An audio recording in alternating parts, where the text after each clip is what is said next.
Okay, imagine this for a second.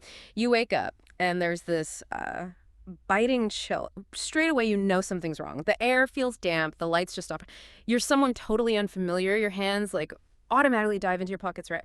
Searching for keys, a wallet, maybe your phone, anything familiar, but there's nothing. Just emptiness. It's really unnerving. No ID, no clue where you are. And then this truly chilling feeling washes over you. You don't even know your own name. Your mind, it's like a complete blank, a huge echoing void where your memory should be. No idea where you came from, who you are, how you even got here, but then, almost like a faint echo, you feel something, this deep, undeniable skill, pulsing just under the surface of all that emptiness. You can play the piano. And I don't mean, plinking out chalk sticks. I mean, really play like a master with feeling, like the music itself, the only thing keeping you anchored to this confusing world. Now, here's the thing that makes this story just incredible. This isn't some Hollywood plot, not a character from a book. This actually happened. A real life mystery that unfolded, captivated millions, and had people all over the world just scratching their heads, desperate for answers. So today on The Deep Dive, we're going into this extraordinary story, peeling back the layers of one of the most fascinating modern mysteries. The case of the Piano Man. It's the story of a man who basically just materialized out of nowhere, completely silent, no past, no identity anyone could find, but with this absolutely stunning ability to play music like a maestro. Our mission, really, is to unpack this whole puzzle. We're going to look at exactly how it all started, trace how these wild theories just exploded across the globe, and then, reveal what we eventually found out about the man behind the music. And to piece this together for you, we've looked at a whole range of stuff. First-hand accounts for people who actually met him, tons of indie reports that followed his journey, and really crucial medical insights that eventually pointed towards a diagnosis. So settle in. This is going to be a deep dive, and it's not just about the facts. It touches on some really profound things about memory, identity, and, well, resilience. Okay, so with that mystery laid out, let's go right back to where this unbelievable story actually kicks off. The date is April 7th, 2005.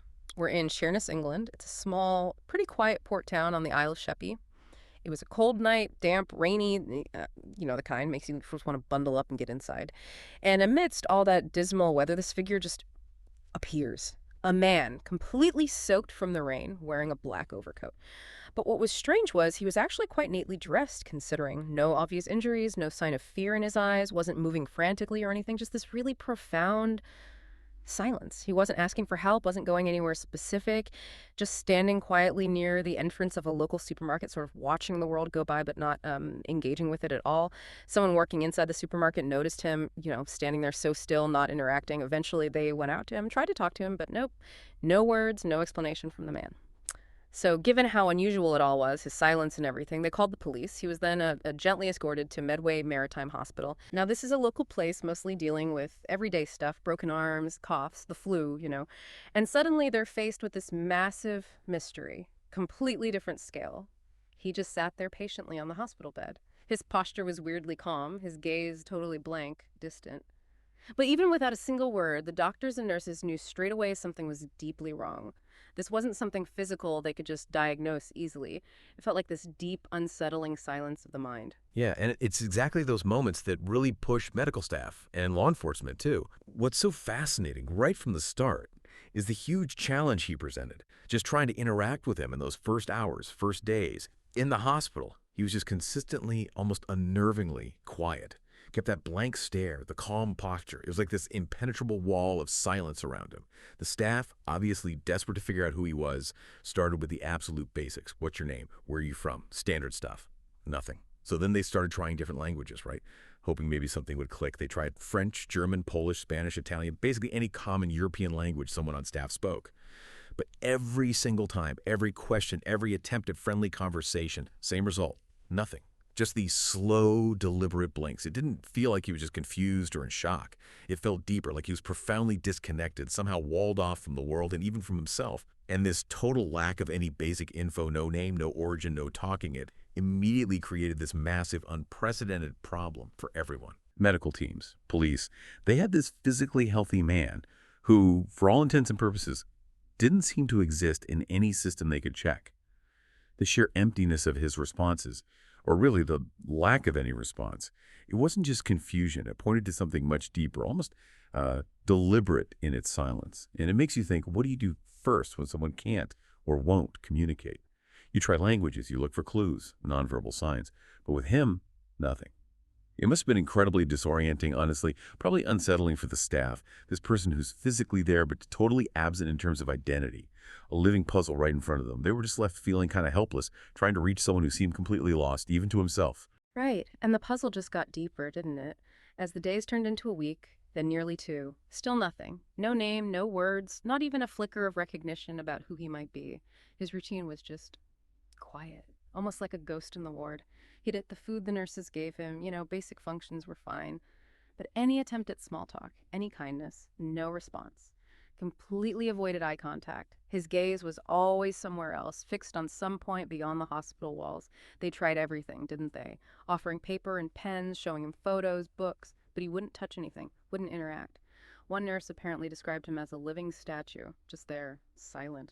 The frustration for the staff must have been huge, trying to care for someone they couldn't even begin to understand. Oh, absolutely. The medical team was understandably stumped. Initially, they were throwing around all sorts of possibilities. Could it be serious trauma? Maybe a head injury they just couldn't see on the scans yet. Or maybe catatonia, which is this complex state where people become unresponsive, often linked to severe psychiatric issues. Or maybe extreme PTSD. Or some kind of rare neurological damage causing this profound amnesia. So they ran a whole battery of tests, really thorough neurological workups, physical exams, but the results just kept coming back. Surprising. Almost baffling, really. His brain scans looked completely healthy. No sign of injury, no abnormalities, no drugs in his system, no alcohol. Physically, as far as I could tell, perfectly fine. No obvious organic reason for his state. And this lack of a clear physical cause, it started to shift how the staff saw him. Doctors, nurses. They began to feel his stillness, his silence. It wasn't just confusion or disorientation. It felt more like, well, intentional isn't quite the right word, but deliberate perhaps, like a profound internal withdrawal. Not like he was fighting them, but just gone inside himself. Exactly. If you think about how the mind can react to extreme stress, it points towards something really complex happening internally. More than just forgetting things. He wasn't resisting. He was just still, utterly trapped. It's a fascinating, almost haunting kind of human disconnection. There was this poignant note from one of the nurses around that time. Yeah. Really captured it. She wrote something like, he's like a living statue, waiting for something. Or someone. Wow. Yeah. And that observation is so important because it's not just about how he looked. It shows the deep psychological impact he had on everyone there. This picture of a man frozen, totally alone in his own mind, maybe waiting for a key he didn't even know existed. And then, day 11. After almost 2 weeks of just complete, unwavering silence, something incredible happened. A tiny crack in that wall he'd built around himself. First real glimmer of hope.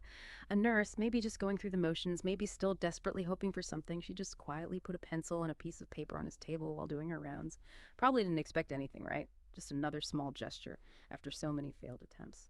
But minutes later, when she came back, she found something that changed everything. He'd drawn something. No words, no weird symbols, no scribbles. It was a drawing. A detailed, incredibly precise sketch of a grand piano. And not like a kid's drawing, It was skillful. You could see the keys, the pedals, even the shape of the bench. Clear, articulate, and totally unexpected. This was the first time he'd interacted with anything. A silent message, but unbelievably clear. It was this beautiful plea, right? A sign of this hidden talent. A silent kind of plea that went beyond words. For the staff, it must have felt huge, like they'd finally found a thread to follow in this maze of silence. They'd found his language, even if he couldn't speak theirs. Absolutely. That drawing was the breakthrough. It opened up a completely new way to think about him, gave them some hope. So seeing that detailed piano, the staff decided to, well, take a bit of a gamble, really. A leap of faith. They knew the hospital had a small chapel, and inside there was this old upright piano. Probably a bit out of tune, but it was there. Right. It felt like a long shot, maybe even desperate, but it was the only lead they had. So they gently guided him into the chapel. He walked slowly towards the piano, still very calm, deliberate movements, almost dreamlike. And then, as this small group of staff who'd gathered just watched, completely silent, holding their breath, he carefully placed his fingers on the keys. You can just imagine the tension in that room, right? Everyone just waiting, hoping so hard that this silent clue would actually unlock something more. All those weeks of questions hanging in the air. And what happened next? Apparently, it just blew everyone away, left them speechless. Many were actually in tears, because he didn't just play a few hesitant notes or scales or fumble around trying to find middle C, no. He just played. Instantly, the second his fingers touched the keys, this fully formed music just flowed out of him effortlessly. It wasn't like he was trying to remember. It was like the piano was part of him, a direct line to this talent he just had. And the music itself wasn't just technically good, it was incredibly emotional, full of feeling, warm, but also melancholic, hauntingly beautiful. It was like this complex story being told, but only through melody and harmony, a language only he knew. The effect on the staff was just profound, almost spiritual, you could say. People were openly crying, just overwhelmed by this sudden connection, this burst of emotion. Others just stopped dead in their tracks, whatever they were doing, and stood there listening, completely captivated. I mean, picture that, a busy hospital wing suddenly falling completely silent, everyone united by this man's unexpected music. Apparently, even the cleaner, who you'd think had seen it all, was just standing by the door, totally transfixed. And she whispered something like, "It's like his fingers remember what his mind forgot." He played for a good 20 minutes straight. This continuous stream of beautiful, maybe sad music. He seemed totally lost in it. It was the first time they'd really connected with him, or maybe with the person he used to be, through music. This universal language breaking through the silence, just pure human expression. The contrast, though, is just so stark and honestly almost heartbreaking in a way. After those incredible 20 minutes, the music just stopped abruptly. He simply got up from the piano bench, walked calmly back out to the hallway where he usually sat, and went right back to being mute, unnamed. It was like that whole musical interlude, that stunning glimpse into his soul had never even happened, like a switch just flipped back off. Oh, Silence resumed. The staff were left completely stunned, trying to process the whiplash, back to facing the same enigma they'd had for weeks. And what's so incredibly fascinating here, and it really gets to the heart of how memory works, is that sharp contradiction. His profound musical ability, his expressiveness through music, versus his total verbal and social shutdown. This case really throws a spotlight on a critical difference. His motor memory, the part that governs learned skills, habits, and his creative expression, they were perfectly intact. right, the doing part. Exactly. But his personal identity, his life story, his ability to talk about it, that seemed completely gone. It raises this fundamental question about memory's architecture, doesn't it? What does this tell us? Yeah. It strongly suggests memory isn't just one thing that's either there or gone. It's complex. It's compartmentalized. We have different types of memory. There's procedural memory. That's for skills, habits like playing piano or riding a bike. And then there's declarative memory that stores facts, events, your personal history. Ah, okay. For the piano man, it was as if his procedural memory for music was untouched, like it was etched incredibly deep. But his declarative memories, his personal life, his name, totally inaccessible. It tells us that maybe the skills that define our passions, our talents, might be stored in neural pathways that are just so fundamental they can survive even when our personal narrative gets wiped. Yeah. It's almost like in moments of extreme dissociation, the brain prioritizes how to do over who I am, which shows you how incredibly resilient certain brain functions are, even when others fail. And naturally, once word got out about this guy, the silent man, the incredible piano playing the media, she went absolutely crazy. I mean, the story had everything, right? Mystery, human interest, this amazing talent. It was irresistible. Piano man found in UK hospital plays like a prodigy, can't speak. Those kinds of headlines were everywhere. Newspapers, tabloids, first in the UK, then it just went global. Photos of him, this enigmatic, silent figure, were published. TV stations jumped on it. Within days, literally hundreds of thousands of people around the world were talking about him. He became this instant international sensation, a modern riddle everyone wanted to solve. And this wasn't just traditional news either. It exploded online. Remember, this was 2005, so online forums, early social media, they were really starting to take off. People were posting everywhere, sharing the articles, speculating like mad. The story just resonated. This man with no past, but this huge talent. It tapped right into that basic human curiosity about mystery, the extraordinary, the unknown. It spread like wildfire, didn't it? Sparking debates and theories everywhere online. It became this collective global obsession. Who is the piano man? Like a shared puzzle for the whole world, showing how fast a compelling story could travel in the digital age. Oh, the global attention was intense. It triggered this absolute flood of responses. The hospital switchboard was just jammed. Hundreds and hundreds of calls pouring in. People calling from Germany, France, Sweden, even as far away as Argentina, all claiming they knew him. You get calls like, "He's my cousin, I'm sure of it," or someone insisting, "He used to be my music teacher. I recognize how he plays." Another person convinced, "I saw him play at a concert in Berlin last year." Every call felt like maybe this was it, the lead that would finally solve the mystery, give him back his name, his history. But despite all those calls, all those hopeful claims, the actual investigation just hit wall after wall. It was incredibly frustrating for the police, for the hospital. They followed up every lead meticulously, but nothing panned out. His fingerprints didn't match anything in any international database. There were no missing person reports anywhere that fit his description and circumstances. And of course, no passport, no ID, nothing found on him. It's like he just materialized. Pretty much, like he'd literally just dropped out of the sky with no prior trace, digital or physical. Which really highlighted how unique this was, especially as the world was getting more connected, more documented. Identifying someone with zero records became this almost impossible task, a genuine cold case happening in real time. And it was that intense public need to label him, to understand this baffling situation, that led to the name everyone started using, the Piano Man. It just stuck. A simple description that captured the core of the mystery in the absence of his real name. And as the official investigation stalled and the mystery just grew, the theories, well, they started getting wild, fueled by the media storm and just how bizarre the whole thing was. Some people tried to keep it grounded, maybe he was a lost musical genius, suffering some kind of selective amnesia after a trauma, or maybe an autistic savant, someone nonverbal, but with this incredible gift for music, which we know happens. Others floated the idea he was a spy, lost his memory on a mission. Like something out of a movie suddenly playing out for real.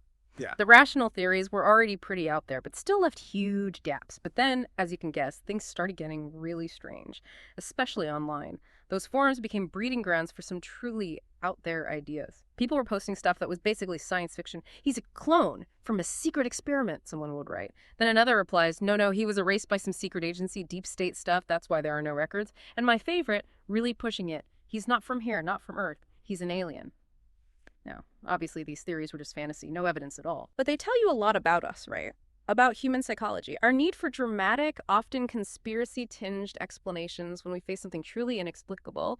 It's almost easier for some people to imagine secret labs or aliens than to accept the unsettling reality of a mind that can just forget itself. It shows how uncomfortable we are with genuine mystery, our need to slap a narrative on the unknown no matter how wild. Yeah. While the public imagination ran wild, the medical experts, especially neurologists and psychiatrists, they started zeroing in on something much rarer, but actually documented. Dissociative fugue. It's really fascinating and quite devastating mental state. Usually it's triggered by severe psychological trauma or just overwhelming stress.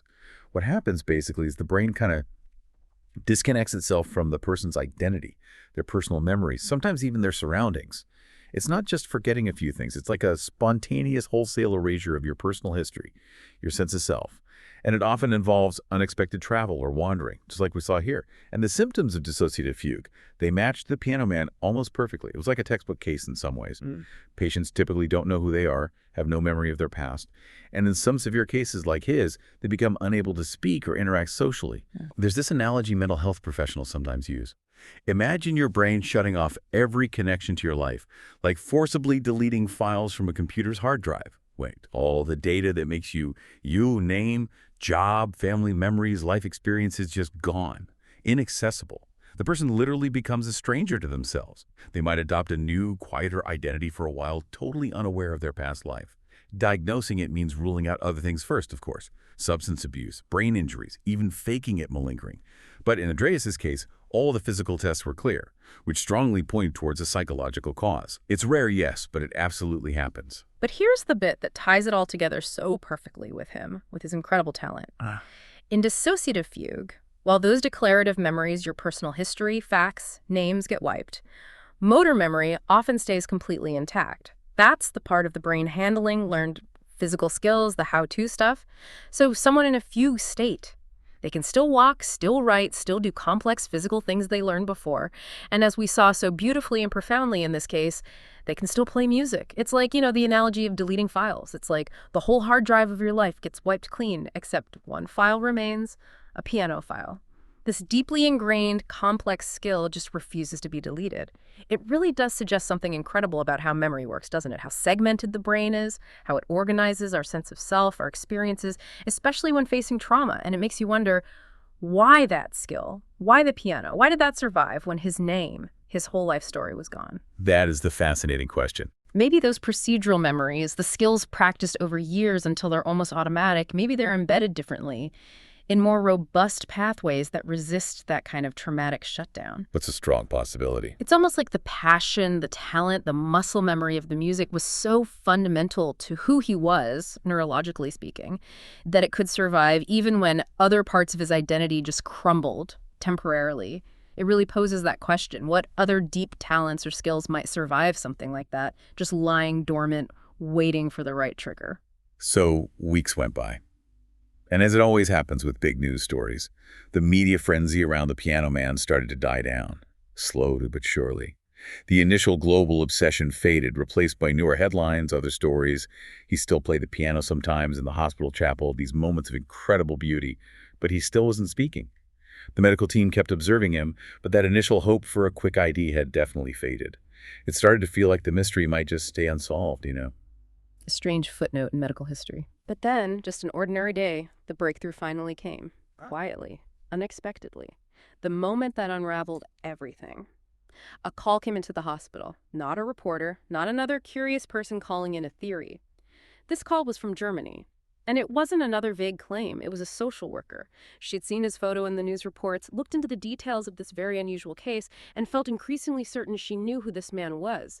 This was it, the call everyone had been waiting for, the key that would finally unlock the Piano Man's real identity. And just like that, with that one call, the pieces finally started falling into place. The threads connected. His true identity was revealed. Andreas Grassl. He was from Bavaria in southern Germany, and he was only 20 years old when he turned up in Sheerness. His background, once they knew it, painted a clearer, though quite sad, picture. He was described as quiet, definitely talented, had a real gift for music, and crucially, he'd been diagnosed with depression. Turns out he'd actually left home months before he appeared in Sheerness. Didn't tell anyone, just disappeared into the blue, already a struggling young man adrift, long before he was found on that rainy night.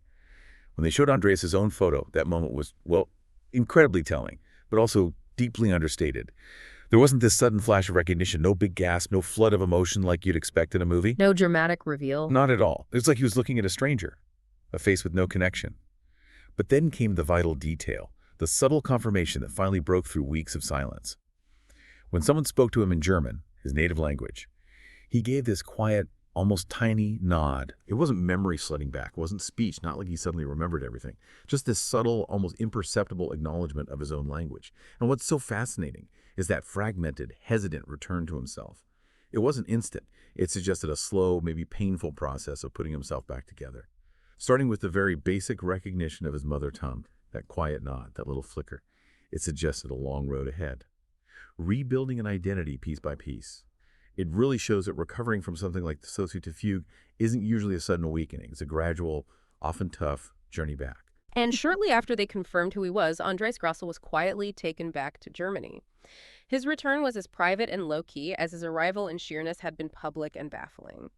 He never spoke publicly about any of it. No interviews, no documentaries, no book deals detailing those lost weeks. The Piano Man, this global sensation, just vanished from the public eye. As mysteriously and quietly as he'd appeared, a complete withdrawal from the spotlight, which really contrasts with the frenzy he caused, right? Maybe suggesting a deep need for privacy, or maybe just a difficult ongoing recovery he needed to handle away from the world's gaze. His story just became this quiet echo, a reminder of the profound, often hidden struggles within the human mind. And even now, the full story of what truly happened inside Andreas Grassl's mind during those months. It's still an enduring mystery, maybe one we'll never fully grasp. Was it just the severe depression that triggered such an extreme reaction, the dissociative fugue? Or was there some specific incredibly traumatic event, or maybe a series of events we don't know about, that pushed his mind to that absolute limit, that coping mechanism? Or was it, maybe on some deeper level, a kind of subconscious escape, a flight from a reality that felt too hard to face? These questions just hang there, probably unanswered forever, right at the heart of the enigma he left behind. But what is absolutely clear, and what this deep dive really brings home, is the incredible, almost miraculous role music played in his story. For weeks, it was his only voice, his only way to connect with the world, and maybe even connect back to himself. It somehow transcended the loss of language, the loss of memory. It offered this pathway into his inner world. Maybe, just maybe, music was that final unbreakable tether. The one part of his identity that trauma couldn't erase, the one constant that remained. And if you think about the bigger picture, it just powerfully highlights the incredible force of art, of innate talent, of deep passion. as this fundamental resilient part of who we are. It shows how those things can persist, embedded so deeply in us, even when other crucial parts of our identity seem lost. It really speaks to music as a form of communication, a form of self that goes beyond words and conscious memory, a truly universal language woven into our very being. So, as we wrap up this deep dive into the truly extraordinary case of the Piano Man, here's a thought maybe to take with you, something to mull over. Maybe we don't actually need to know the exact thing that broke him, the specific trauma that sent him on that silent path. Maybe it is enough to know what kept him whole. His story is just such a powerful testament to the incredible resilience of the human mind and the profound, often mysterious ways we connect with the world and with ourselves, even when surrounded by silence. It reminds us that even when someone seems completely lost, there might still be a song playing inside, just waiting for someone to listen. Thank you so much for joining us on this exploration of one of the most intriguing and really humbling mysteries of our time. Until next time, stay curious and keep listening for those silent melodies all around you.